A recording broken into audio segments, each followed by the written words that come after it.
বাক্সাৰ পশ্চিম গোলাগাঁৱৰ এগৰাকী ভ্ৰাম্যমাণ থিয়েটাৰৰ শিল্পীৰ জীৱন সংগ্ৰাম বজাৰে বজাৰে কল বিক্ৰী কৰি পোহপাল দিছে পৰিয়ালক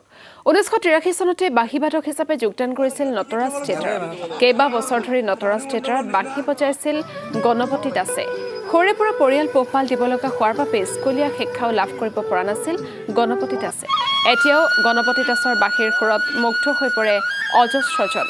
কলৰ লগতে নিজে তৈয়াৰ কৰা বাঁহীও বিক্ৰী কৰি আহিছে গণপতি দাসে সম্প্ৰতি বাক্সাৰ বজাৰৰ এটা চৰ্চিত নাম হৈছে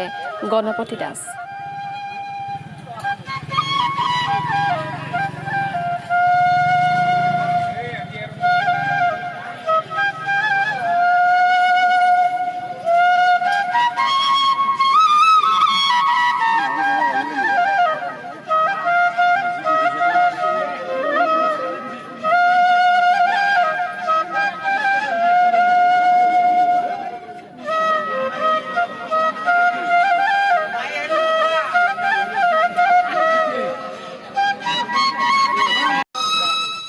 পঁচত্তৰ চনৰ পৰা ক'লেও ভুল নাই আগতে মই মহৰ পিঠিত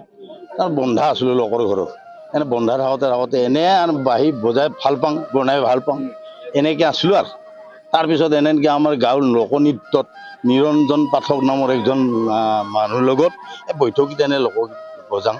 তাৰপিছত এনেকৈ নটৰাজ থিয়েটাৰত গ'লোঁ পৰমেশ্বৰ বসুমতাৰীক পালোঁ পাই আৰু এনেকৈ থিয়েটাৰতো অলপ ঘূৰিলোঁ নটৰাজ থিয়েটাৰত কিমান চনৰ পৰা আপুনি জড়িত 83 চনত আছিলোঁ কিমান বছৰমান তাতে চাৰি বছৰ আছিলোঁ মধ্যপ্ৰদেশত গৈছিলোঁ মোটামুটি 12 বছৰমান বয়সৰ পৰা হ'ব আচলতে এইগিলান ভক্তিৰ পৰাহে বস্তুটো আবিৰ্ভূত হয়তো অলপ ভক্তি জড়িত আছে মোৰ অন্তৰত মই সেইকাৰণে মানুহক ভাল পাওঁ আৰু বাদ্যযন্ত্ৰ মই ভাল পাওঁ সেইকাৰণে বেছি কথা নাভাবোঁ আৰু এনেকৈ আছোঁ চলি